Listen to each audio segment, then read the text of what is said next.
My name is Elena, and I never thought I'd be standing here, telling you about the day my entire world shattered with one single text message. You're not invited to Dad's birthday. Goodbye, loser. Those words came from my sister, my own flesh and blood, the person who I grew up with, shared a room with, fought with over stupid things like borrowed clothes and who got the last piece of cake. But this was different. This wasn't a silly argument. This was pure, calculated cruelty. It was just an ordinary Tuesday afternoon, when I opened the family group chat. I was sitting at my desk, taking a break from work, mindlessly scrolling through messages, expecting maybe some memes or updates about everyone's day. Instead, I saw those words. Those horrible, gut-wrenching words that made my hands shake, and my vision blur. You're not invited to Dad's birthday. Goodbye, loser. I read it once, then, twice, then 3 times, hoping maybe I'd misunderstood, hoping maybe it was some kind of sick joke that would be followed by, just kidding, but no. The message just sat there, glaring at me from the screen. And then, as if that wasn't enough to completely destroy me, I saw it. My dad's reaction. A heart emoji. A heart emoji. My father, the man who was supposed to protect me, who was supposed to love me unconditionally, who held me when I was a baby, and told me I was his little princess. He reacted to that cruel message with a heart, like he approved, like he agreed that I, his daughter, was a loser, who didn't deserve to celebrate his birthday with the rest of the family. That heart emoji cut deeper than any knife ever could. It was a betrayal so profound that I actually felt physical pain in my chest. I sat there, frozen, watching as the messages continued to flood in. They were joking, laughing, making plans for the party, discussing what food to order, what decorations to put up, what time everyone should arrive. They were planning this whole celebration, and I wasn't part of it.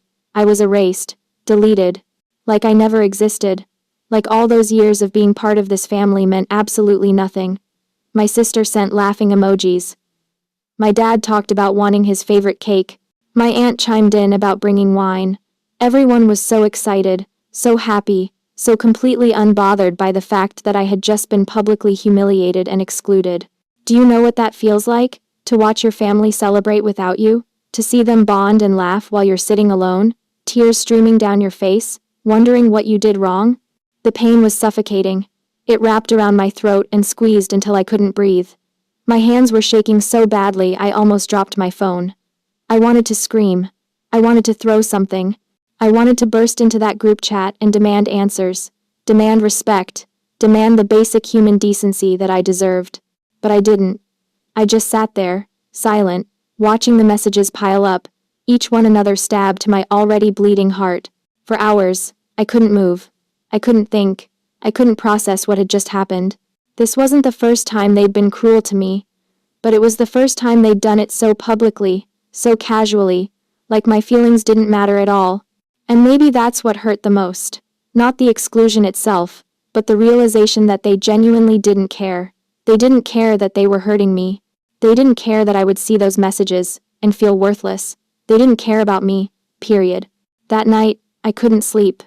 I lay in bed, staring at the ceiling, replaying every family memory in my head, every birthday party I'd organized, every holiday dinner I'd cooked, every expense I'd covered without asking for repayment.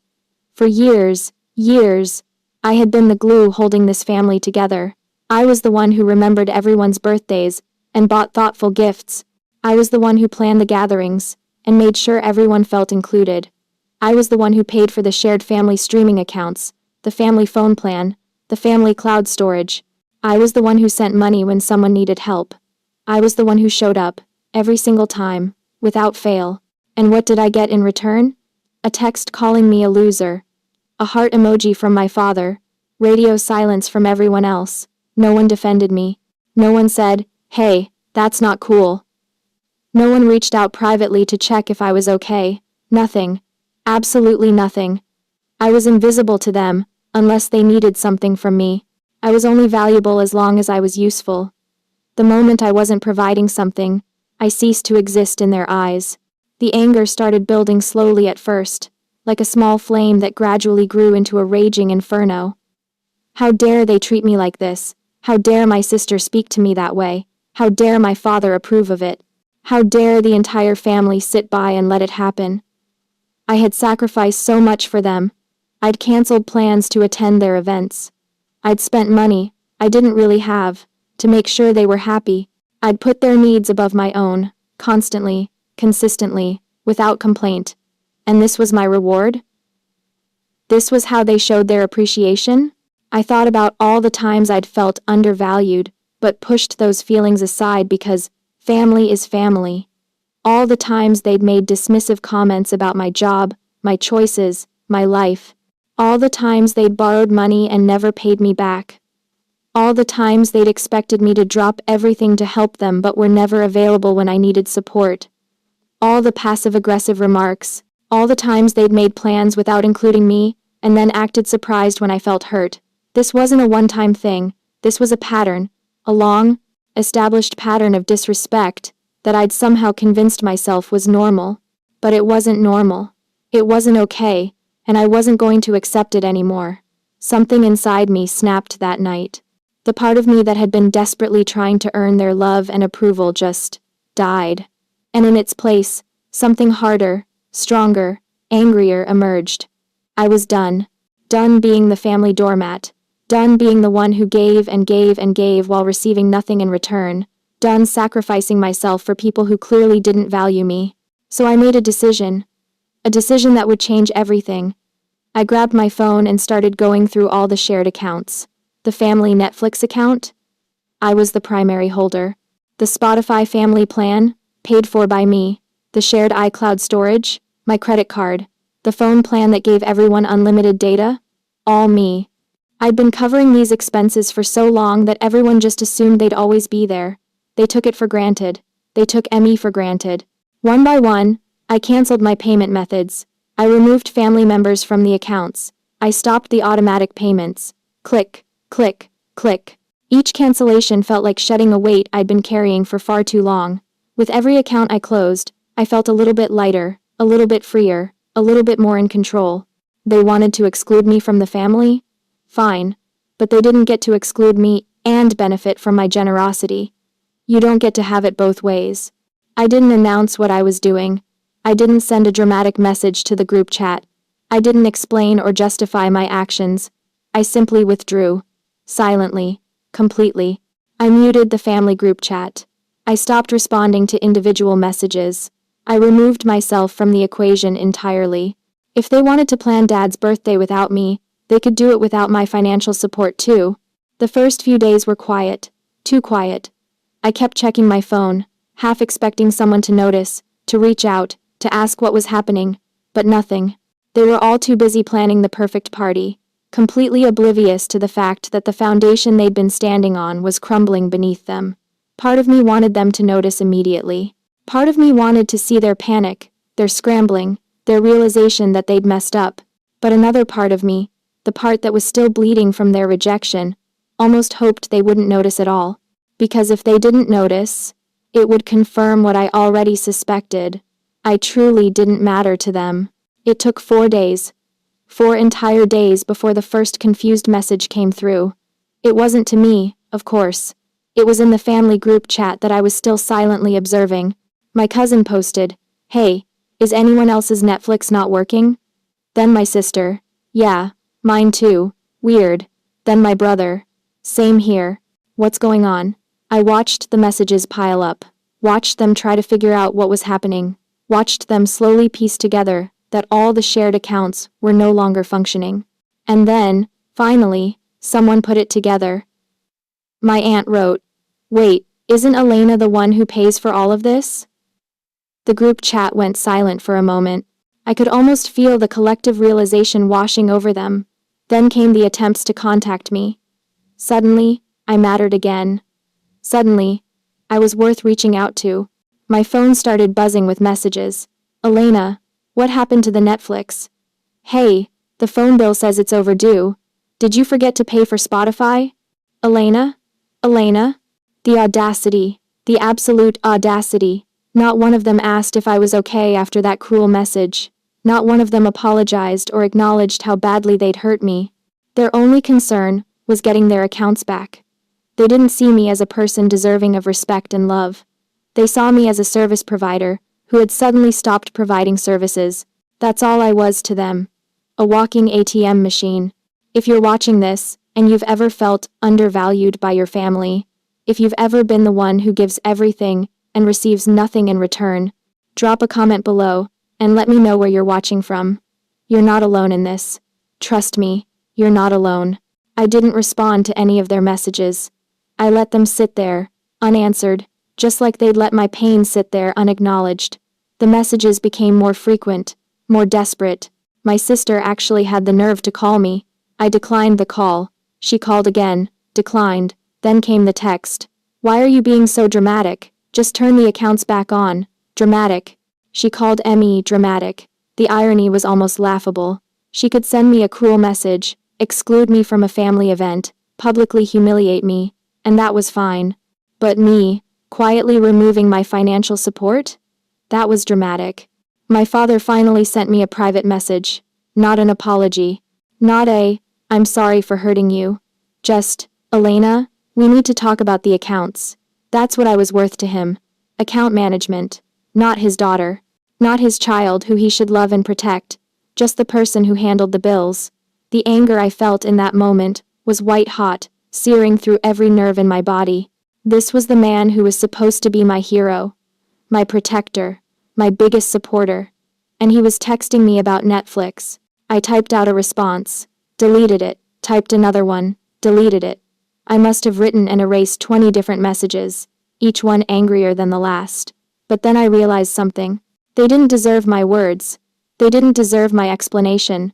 They didn't deserve anything from me, so I didn't respond. Silence became my weapon of choice. And let me tell you, it was incredibly powerful. As Dad's birthday approached, I watched the chaos unfold from a distance. The group chat, that had been so lively and cheerful, started showing cracks. Turns out, when you take away the person who usually organizes everything and pays for everything, things fall apart pretty quickly. They couldn't agree on a restaurant. The reservation they tried to make fell through because no one had confirmed it properly. The decorations they wanted to order were too expensive, now that they actually had to pay for things themselves. My sister tried to take charge, acting like she was some kind of party planning expert. It was almost entertaining to watch her struggle with tasks I'd made look effortless for years. She sent messages asking who was bringing what, trying to delegate responsibilities, getting frustrated when people didn't respond quickly enough. Welcome to my world, sis.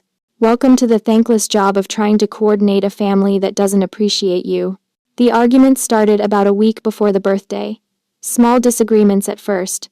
Someone didn't like the restaurant choice. Someone else couldn't make it at that time. Someone forgot to order the cake. The tension built and built until finally, they started turning on each other. My sister blamed my brother for not helping enough. My brother said my sister was being controlling. My dad complained that nobody was putting in effort. My aunt said everyone was being ridiculous. It was like watching a building collapse in slow motion. And through it all, not one of them seemed to make the connection. Not one of them said, maybe we should apologize to Elena. Not one of them acknowledged that they'd caused this situation by treating me like garbage. They were all too busy playing the victim, acting like the universe was conspiring against them. Like this was just bad luck and poor timing. They couldn't see, or maybe they just didn't want to see that they'd brought this on themselves. The birthday came and went. I don't know all the details of what happened that day, because I'd finally left the group chat entirely. But I heard through a mutual friend that it was, in her words, a disaster. Apparently, half the people didn't show up because the plans had been so disorganized. The food was wrong. There were no decorations. Someone forgot to bring a cake, so they had to buy one from a grocery store at the last minute. My dad spent the whole time complaining about how much better his parties used to be. Used to be, meaning when I planned them. Part of me felt vindicated.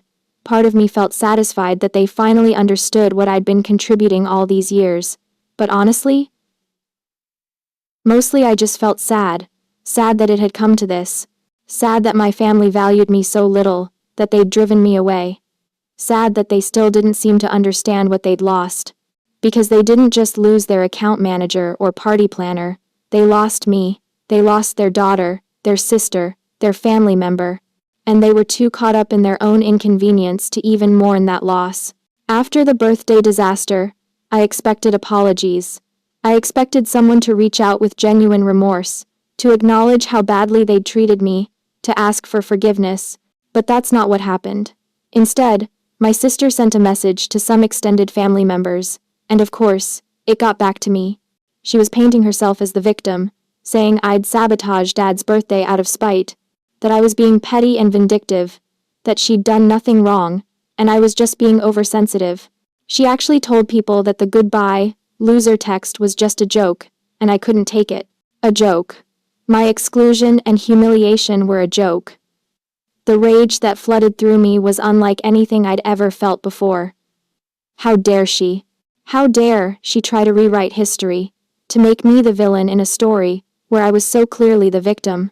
She hurt me, deeply and deliberately, and now she was trying to make me look like the bad guy for having boundaries and self-respect. It was gaslighting at its finest, and I refused to fall for it. Some family members believed her version of events. They sent me messages saying I should forgive and forget, that family is forever, that I was throwing away relationships over something trivial. Each message was like a slap in the face. Trivial? My feelings were trivial? My hurt was trivial? These people had no idea what I'd been through, what I'd endured, how long I'd suffered in silence, trying to be the perfect daughter, the perfect sister, the perfect family member. And now they expected me to just swallow my pain and pretend everything was fine? But some people understood. Some people reached out with support, saying they'd noticed how the family treated me, and they thought I was doing the right thing by setting boundaries. My best friend was furious on my behalf, ready to confront my sister herself. My therapist, who I'd started seeing because the family situation had destroyed my mental health, validated my feelings and reminded me that I deserved respect and love. These people, the ones who truly cared about me, became my chosen family. That's when I realized something profound. Family isn't just about blood. Family is about who shows up for you, who values you, who treats you with respect and kindness. And by that definition, my biological family hadn't been my real family in a very long time. They'd been people I was related to who took advantage of my love and generosity. That was it, nothing more. I made the final decision then. I wasn't going back. I wasn't reconciling. I wasn't giving them another chance to hurt me. I was done, truly and completely done. I blocked my sister's number. I unfollowed all of them on social media. I stopped attending family events entirely. I created distance, firm and absolute, between myself and the people who had caused me so much pain. The months that followed were hard. I won't lie and say it was easy to walk away from my family. There were moments of doubt, moments where I wondered if I was being too harsh, too unforgiving. There were holidays where I felt lonely, birthdays where I cried, family milestones that I wasn't part of. The grief was real and overwhelming at times. I grieved for the family I'd wanted, for the relationships I'd hoped we could have, for the love that I'd never truly received. But slowly, gradually, I started to heal. I started to build a life that was mine, based on my values, my choices, my happiness. I stopped setting myself on fire to keep other people warm. I stopped sacrificing my needs for people who wouldn't do the same for me. I invested in friendships that were reciprocal and healthy.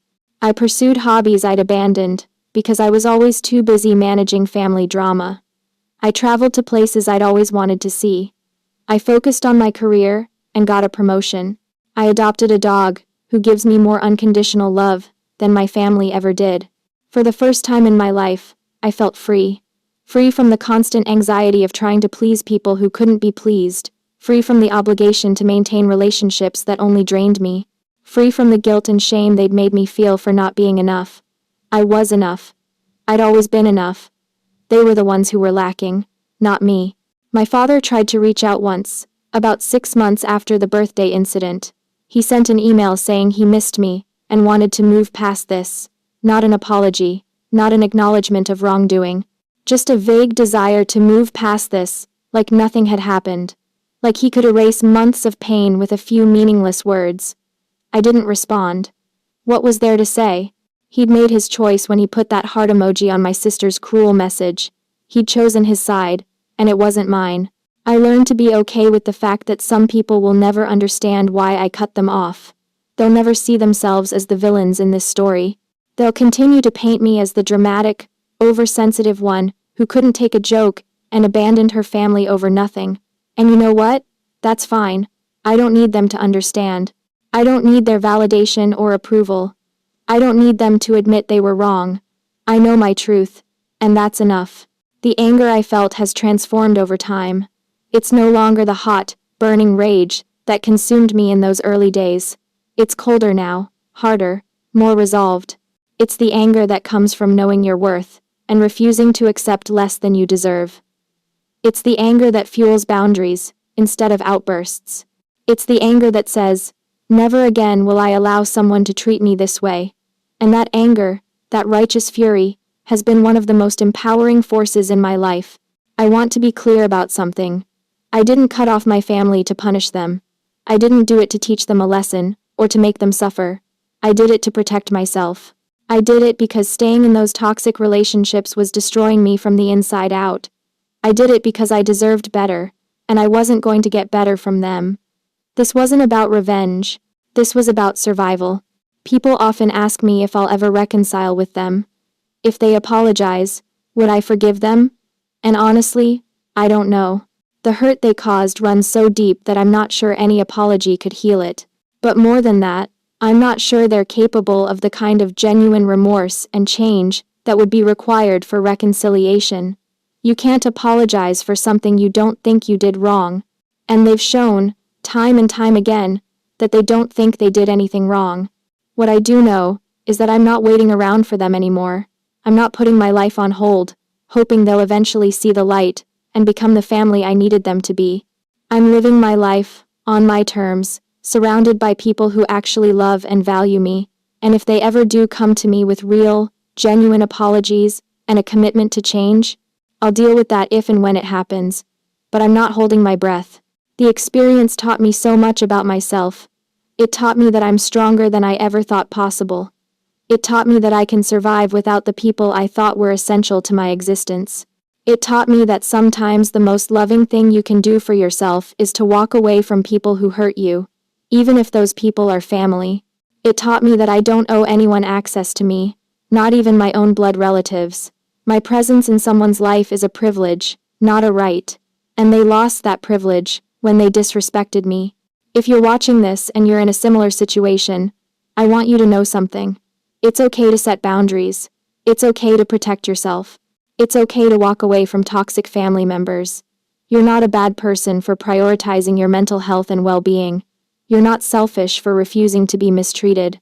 You're not wrong for expecting basic respect and kindness. And you're not alone. So many of us have been where you are, feeling torn between family loyalty and self-preservation. Choose yourself. Choose your peace. Choose your healing. You deserve it. The title of this video is about what I did after my sister sent that cruel text, and my dad approved it with a heart emoji. What did I do? I chose myself. I stopped funding their lifestyle. I stopped organizing their events. I stopped showing up for people who never showed up for me. I stopped being the family doormat and became the author of my own story instead. And while it's been painful and difficult and sometimes lonely, it's also been the most liberating decision of my entire life. I'm sharing this story not for sympathy, though I appreciate anyone who understands what I went through. I'm sharing it because I know I'm not the only one who's experienced family betrayal and toxicity.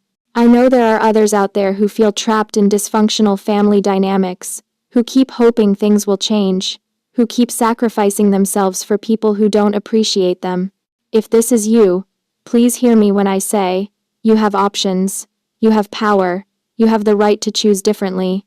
My name is Elena, and this is my story of how I walked away from a family that didn't value me and found myself in the process. It's a story of pain and anger, yes, but it's also a story of strength and self-discovery. It's a story of learning that sometimes the family you're born into isn't the family you're meant to have. And it's a story of refusing to accept less than I deserved, no matter who was offering it to me. If this story resonated with you, I want to hear from you. Tell me in the comments. Where are you watching from? Have you ever been in a situation like this with family? How did you handle it? What advice would you give to someone going through something similar? And please, don't forget to like this video and subscribe to my channel for more stories about setting boundaries, healing from family trauma, and choosing yourself. Your support means everything to me, and together, we're building a community of people who refuse to be treated as less than we're worth. Thank you for listening to my story.